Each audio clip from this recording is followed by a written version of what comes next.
ये मेरे पीछे देख रहे हैं आप, काबुक, काबुक मतलब दड़बा। सिर्फ 20 सेकंड देखिएगा, उसके बाद बात करता हूँ। लेकिन फिलहाल फेडरल ब्यूरो के बेस्ट गवर्नमेंट स्कूलों में दाखिले जारी हैं। इसमें तो बड़ी तादाद में दाखिले जारी हैं।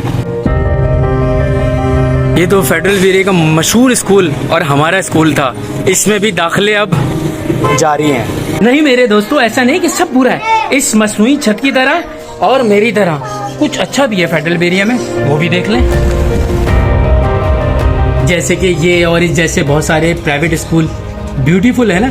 याद है ना, इधर कभी मुस्लिम स्कूल हुआ करता था, मुस्लिम गवर्नमेंट बॉयज सेकेंडरी स्कूल। अब आपके पास दो ऑप्शन है और हर बात रोटी को चूची की तरह थोड़ी समझानी चाहिए। उम्मीद है आप समझ गए होंगे, लेकिन मैं शाहिद हूँ हर पाकिस्तानी के पास एक ऑप्शन होना चाहिए, ना कि दो।